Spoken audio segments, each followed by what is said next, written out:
Convertir la educación en un juego de intereses políticos es una desgracia para cualquier país. No se concibe que para yo reivindicar un derecho, que es legítimo para los profesores, sea sobre la base de erosionar el derecho a la educación. Entonces las escuelas no pueden ser espacios de adoctrinamiento.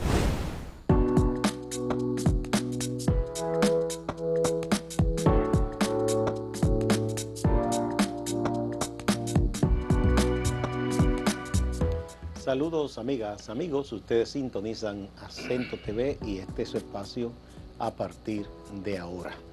Hoy estamos, como siempre, como todos los viernes, con Bernardo Matías, el hombre de los viernes, pero quiero pedirle a ustedes y a Bernardo una anuencia rápida para agradecer estos libros que nos han enviado. Aquí está de Julio César Valentín Giminián, que ustedes conocen, un gran dirigente político del Partido de la Liberación Dominicana. Este libro que es Los movimientos sociales dominicanos en el siglo XXI. Lo estamos leyendo y saludo la iniciativa de Julio César Valentín de hacer el esfuerzo de análisis social, político, un ejercicio intelectual que no suelen hacer mucho los políticos dominicanos. Hace reflexión, incluso toca temas respecto a su partido y la posición que asumió en un momento dado la cúpula de partidos respecto a protestas sociales. Y queremos agradecer a la Fundación Juan Bosch el envío de estos dos libros, Juan Bosch y la expedición de Cayo Confites, de Elías Acosta. Es un episodio en la historia del profesor Juan Bosch cuando estaba en el exilio en Cuba, que estuvo a punto de darse esa expedición que finalmente no se dio, desde Cayo Confites, Cuba, hacia República Dominicana, en un esfuerzo por derrocar a la dictadura de Trujillo. Y este otro también, Cuentos y Valores, texto de Juan Bosch para fomentar el desarrollo de la conciencia moral y ética, también de la Fundación Juan Bosch, editado por Ángel R. Villarini Jusino, este otro libro también, que muestra también la gran producción intelectual de Juan Bosch, que se ocupó desde ensayos, texto político, de historia, y en la ficción, cuentos desde lo infantil hasta cuentos ya para adultos. Y por último, de Marcelino Osuna, que es abogado y escritor, este libro, editado por la Fundación Global, la editora de la Fundación Global, Democracia y Desarrollo, la fundación del expresidente Fernández, se llama Lumbres del Otoño, de Marcelino Osuna. En este libro, Marcelino tiene perfiles y digamos que a partir de breves entrevistas o impresiones personales de él, con personajes de todo tipo, aquí al mismo presidente Fernández le hace una especie de retrato, a Diego El Cigala, el cantante, habla también de grandes artistas como Charlie Parker, entre otros. Es un libro que también estamos leyendo y después queremos conversar con Marcelino Osuna. Así que muchas gracias a todos. Bernardo, ¿qué nos tienes hoy? Me alegra ver que se sigue produciendo en este país, porque el pragmatismo hace décadas que nos domina y controla. Y sobre todo en el caso de los políticos, como Julio César Valentín, qué bueno. El libro de Julio César Valentín es un desafío para mí, porque yo tenía hace unos años, unas décadas, la línea de escribir sobre los movimientos sociales y descontinué. Y yo estuve ahí en esa puesta en circulación de ese libro y lo tengo en mis manos. Está después de uno de Norberto Bobbio, ¿tú me entiendes? Entonces como que Valentín, Norberto Bobbio, le prometo a Valentín que lo vamos a leer y a comentar, sí, y a compartir con él nuestra perspectiva de los contenidos. Pero felicitamos a los cuatro colegas de manera muy especial, a Julio César, por ese tema de los movimientos sociales. Bueno, saludamos a nuestros amigos y amigas televidentes. Los viernes son días bonitos y son como el crepúsculo de la semana, como así el atardecer, es. ya. Sí. Depende de cómo uno lo vea, puede ser el amanecer del fin de semana. Bueno, hay gente que se lo toma así, ¿eh? Sí. Tú sabes que en estas 2 semanas hay un tema de mucha discusión, debate, que es el tema del sistema educativo dominicano. y uno de los puntos que vuelve a surgir es el tema de la inversión o el gasto, depende cómo uno lo vea. Inversión. Pero la salud y la educación, más que un gasto, es una inversión. Y hay múltiples perspectivas. Hay quienes dicen que el 4%, lo financiero, lo económico, no define la calidad. Bueno. Sí, tú conoces. Sí, claro. Incluso fue un argumento para no invertir en la educación. Sí, lo que me extraña es que Leonel Fernández, que es de quien estamos hablando, reedita el tema en medio de un escenario preelectoral donde eso no da votos realmente. Él entiende que sí. Yo no sé si da voto, pero hasta ahora creo que no. En segundo lugar, hay otros que son las corrientes clásicas del pseudopatriotismo, que entienden que los problemas de este país de educación es por la migración haitiana. Hay quienes, incluso te envié unos mensajes de una colega en Facebook que decía que el problema de la crisis de aulas en este país, de la educación, es porque las aulas se están llenando de niños haitianos. Y en el caso que pusieron de una de las escuelas, las propias autoridades de educación mostraron las cifras reales, las cifras oficiales, que apenas es menos de un 2% en una escuela que decían que estaba copada. Entonces, ¿de qué debemos ya definitivamente desprendernos en la República Dominicana para poder dar salto cualitativo y cuantitativo? Más cualitativo que cuantitativo, en el sistema educativo? Primero, la educación y la salud no deben seguir politizándose. Convertir la educación en un juego de intereses políticos es una desgracia para cualquier país.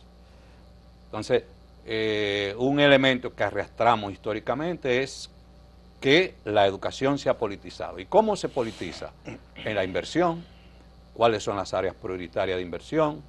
Es un mecanismo de devolver lo que tú le llamas el rentismo político, la inversión en las campañas electorales. Entonces, la educación hay que sacarla del esquema clientelista del Estado y de la política en República Dominicana. Y cuando tú vienes a ver algunos de los problemas que están en el fondo discutiéndose, tiene que ver con el modelo clientelista y de politización de la... Incluso hay un aspecto también, Bernardo, de la educación. El sindicato... Es el segundo elemento. Que es tan importante, siempre ha sido presa de los partidos. Pero un poquito más allá quiero ir, que es el gremialismo y el modelo de gremialismo a nivel educativo es un modelo antiderecho humano, en cuanto no se concibe que para yo reivindicar un derecho, que es legítimo para los profesores, sea sobre la base de erosionar el derecho a la educación. De otros. De otros. Porque ese es el método más fácil, más sencillo, de tú decir, no hay clase hoy, te quedaste en la casa. Ahí tú no necesitas ni creatividad, ni capacidad innovadora en la lucha, no necesitas tener capacidad de movilización, basta con decir, no hay clase. Y de acuerdo a mi información sociológica y política, antropológica, la historia de las huelgas ha sido contra los patronos, o contra los grupos de poder, contra el Estado, o en ocasiones, las más radicales, son huelgas para erosionar la base del sistema de cara a crear crisis para construir una nueva opción en términos de sistema. Pero yo no le veo sentido hacer una huelga contra el pueblo. Salud, estornúdelo. No lo deje. Hacer una huelga contra el pueblo, contra los estudiantes, porque la paralización de las huelgas no es contra el gobierno. Eso mismo pasa con la salud y el gremialismo de la salud. Las huelgas de paralización de los hospitales son huelgas de antiderecho humano. Entonces ese es el segundo elemento. Pero el tercer elemento es la influencia de los grupos corporativos e empresariales dentro de la educación, que es fuerte, es poderosa. Todo lo que tiene que ver con el sistema de compras y contrataciones, pupitres, construcciones, material gastable, uniforme, libros. Yo pensé que tú te ibas a referir también, hay una gran influencia y presión por más influencia de los grupos empresariales por el contenido de la educación también. Eso tiene que ver con la calidad, evidentemente, pero es que los grupos empresariales no solamente es por el contenido de la educación. No, es una de las áreas. La visión redistributiva del gasto, de la inversión en educación, cómo se redistribuye y esa redistribución, cuánto llega al sector educativo, pero ahí entra al sector empresarial, pero dentro de ese concepto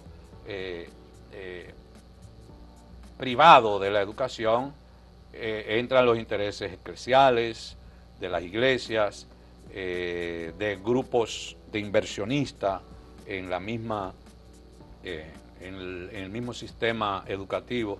Entonces, el sector privado se nutre de la ineficiencia de la educación pública, igual que el sector privado a nivel de la salud se nutre de la ineficiencia de la red pública de salud.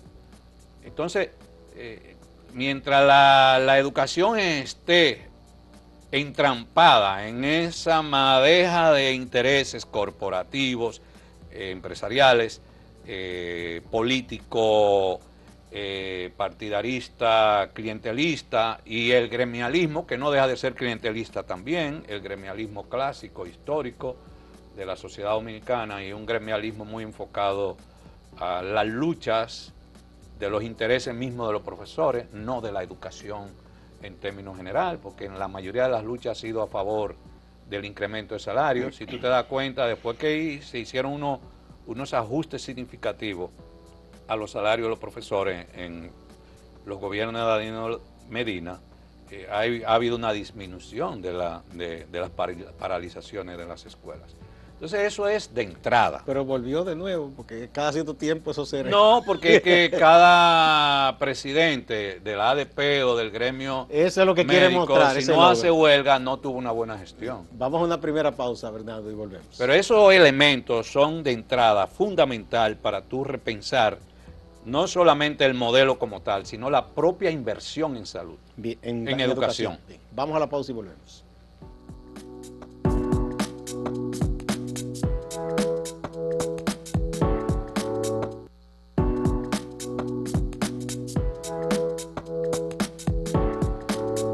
Continuamos.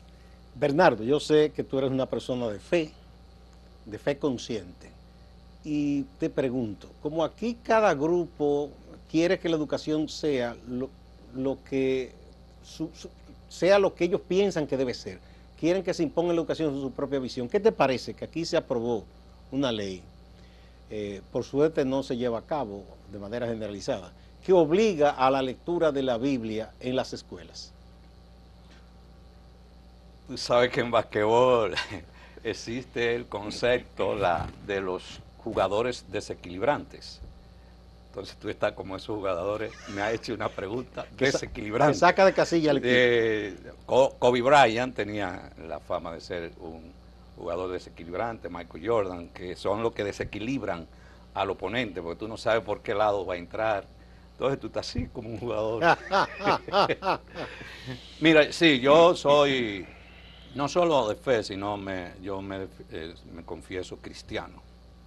Pero para mí ser cristiano no significa la negación de otras fe. Y al definirme como cristiano, tengo a Jesucristo como mi modelo, mi referente de fe. Sobre ese tema, mi opinión es la siguiente. Uno, la iglesia no puede hacer del Estado su instrumento para difundir la fe. La Iglesia no puede convertir el Estado como en su aliado para lograr el cambio y la transformación de la vida de las personas. La Iglesia tiene que incidir en la sociedad a partir de su propia fuerza. Y la fuerza de la Iglesia viene de su testimonio, del poder que tenga el mensaje hacia la sociedad y que la sociedad vea que ese mensaje es transformador. El ejemplo. El ejemplo. Y que esa transformación, esa fuerza transformadora del mensaje se expresa en el propio testimonio de la Iglesia. Entonces las escuelas no pueden ser espacios de adoctrinamiento, son espacios de construcción de pensamiento crítico, deben ser capacidad de pensar, de construcción de valores, y ahí hay valores cristianos que se pueden perfectamente construir y trabajar con los jóvenes.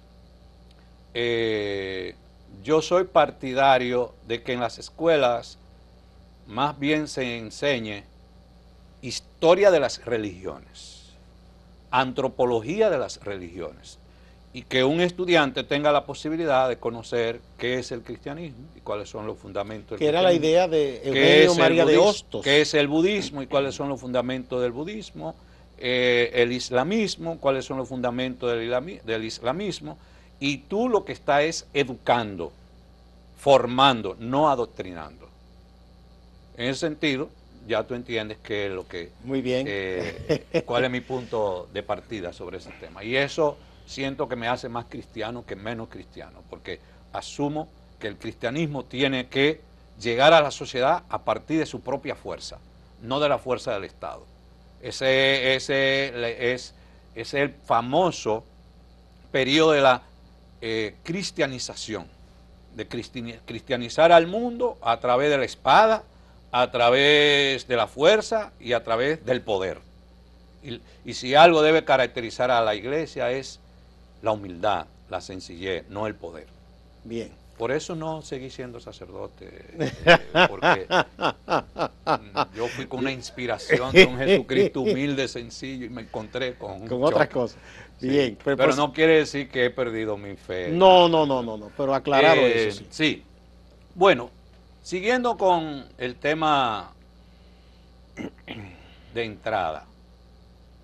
Mira, Gustavo, dato que ya se ha dicho muchas veces, pero hay que ratificarlo.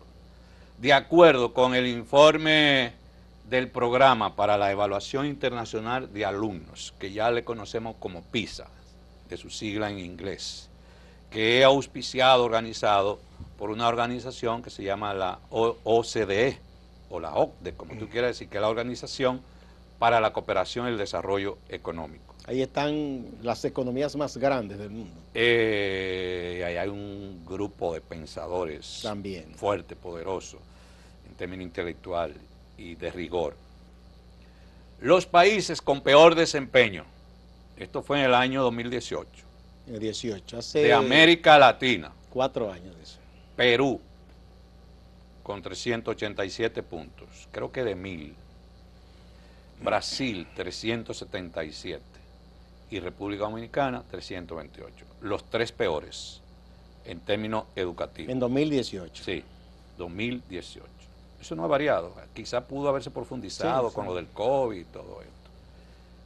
Y los mejores resultados, Chile a la cabeza con 459 puntos, seguido por Uruguay, 437, y Costa Rica. Pero casi todos los países de América Latina están atrás en el mundo. El problema de la educación es un problema crítico en el continente, pero aquí es más crítico que en todo el continente. Entonces, después del 4%, eso no ha variado. Entonces ahí empieza el problema. Y vamos a ver entonces algunos datos para compartir que vienen de Educa. un informe que ellos le llaman el Sistema Educativo Dominicano en Números, es un boletín, Infoeducativa se llama, y este es de julio de 2022. Dice ese informe, con respecto al presupuesto. Realmente, después de 2012, el 4% ha ido implementándose Sí. Gradualmente. Nos dice el dato que en lo que tiene que ver con la educación inicial, primaria y secundaria, de ese 4%, en el último periodo se invirtió 3.61% del Producto Interno Bruto. Eso fueron alrededor de 194.510 millones. Para la parte técnico-profesional, entiéndase, ahí está Infotep, esencialmente, que también el sector privado aporta, es 0.07%. Y la educación superior, entiéndase a nivel universitario, para el MESIP, 0.28%. Pero eso no es parte del 4% que va al MINER, eso es aparte. No, porque el 4% es para toda la educación, no es para, no es para el nivel inicial, primaria y secundaria. Que era la preuniversitaria nada más. El 4% abarca inicial, primaria y secundaria, técnico profesional y educación superior. Pero el mayor, según la distribución que yo he visto. Por ejemplo, a este gráfico me gustaría el siguiente: del presupuesto del MINER como por ciento del PIB versus la ejecución presupuestaria 2004-2014. Mira cómo fue incrementándose 1.4, 1.7, 1.9, 9, 2.5, 4.0, 4.5%, 4 hasta el 2015. Vamos a hacer una paradita aquí porque me están pidiendo la pausa y retomamos con el mismo cuadro y las explicaciones. Ok.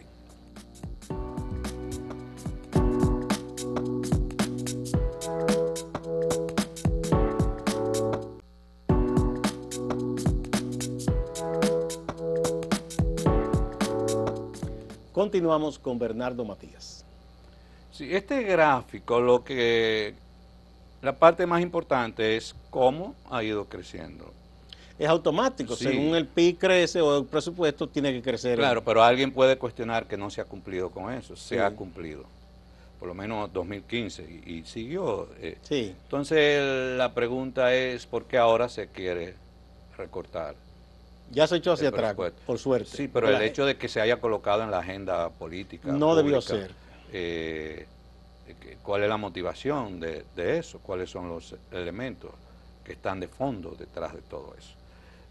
Se pueden llevar a muchas especulaciones. Yo no quiero entrar en ese grado. Lo que quiero decir es que realmente en inversión en educación ha habido un incremento sustancial.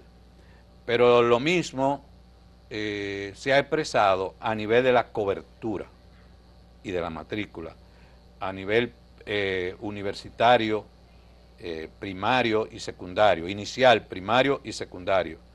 El 75% de la matriculación inicial, primaria y secundaria es pública. Sí, sí, sí. Y un 23.74% es privado y 1.70% es semioficial o mixto, son aquellas a veces ONG o patronos, patronatos. A nivel técnico profesional, 42% son hombres y 58% son mujeres. Ese es un cambio que también ha habido de la presencia de las mujeres en la matriculación técnico profesional. No estamos diciendo que el sistema educativo dominicano es esencialmente público en términos de la demanda, de la cobertura de educación. Y a nivel de cobertura, la educación inicial en República Dominicana, según estos datos de Educa, es de un 57% neta. La primaria de un 94.9%, casi universal. y la secundaria un 72.1%. ¿Qué te está diciendo este dato aquí? Que tú tienes dos áreas críticas en términos de cobertura, la educación, el nivel inicial y el nivel secundario. El nivel secundario, voy a hacer hipótesis, es posible que esté vinculado a el embarazo en adolescente, B, la inserción obligatoria de los jóvenes al empleo, sí, familias que necesitan generar recursos, la búsqueda de opciones, y el primero puede estar vinculado con el segundo, embarazo en adolescente. Yo soy muy curioso y cuando voy a los supermercados lanzo preguntas y la mayoría de esas muchachas son madres adolescentes, muy jóvenes, que fueron madres adolescentes solas. Solteras, sí, eso se da mucho, sí. Entonces se ven obligadas a trabajar e interrumpen los estudios. Según estos datos, tú ves dos abismos de cobertura, nivel inicial y nivel secundario. Sin embargo, la República Dominicana a nivel inicial había alcanzado, según algunos otros datos, casi la universalidad hasta hace unos años. Entonces, ¿qué es lo que ha pasado? ¿Cuáles son los factores que explican esos cambios? Entonces, el punto es de eficiencia, de eficacia y de calidad del gasto. No es si es mucho o poco, es hacia dónde se orienta la inversión del gasto público. Y yo estoy hablando como un ciudadano, no como un experto en estos temas, porque además a mí no me gusta la palabra experto, porque cuando a ti te ponen como experto te demandan demasiado, entonces no me interesa. Además que aquí cualquiera es experto. No, y yo cuando vengo a este programa, yo vengo a compartir ideas sustentadas con informaciones que son informaciones que están ahí. Por ejemplo, este otro gráfico, 2019-2020. ¿Cuál es el otro problema que tiene la educación dominicana? La sobreedad en el nivel, en los diferentes niveles, sobre todo en el nivel secundario, que es la sobreedad de estudiantes que están en el nivel secundario por encima de la edad esperada, que ya a esa edad deberían estar en la universidad. Sí, un muchacho con 20 años y todavía a medio camino en bachillerato, ¿hay algo ahí? Eso está relacionado con la repeticencia, como le decimos aquí, se quema muchas veces, se quemó y se quemó. Puede estar asociado con abandono y vuelvo a la escuela, el ausentismo escolar o una entrada tardía al nivel inicial. Bien. Entonces, cuando tú tienes esos fenómenos, te refleja no solamente un problema educativo, sino un problema de sociedad. Social. Vamos a poner punto final ahí en esta parte, Bernardo, porque ya se nos acabó el tiempo por hoy. Y en la segunda parte, porque este es un tema que da para muchos programas, vamos a seguir abordando esa y otras temáticas. Yo creo que nos va a dar para tres programas, vamos a ver. Vamos a ver si lo dejamos porque en al dos. final la gente nos va a pedir, bueno, pero ¿cuáles son las propuestas? Bien, vamos entonces a despedir por hoy. Muchas gracias a ustedes, amigas y amigos, y no se vayan, que hay más en Acento TV y Acento Portal.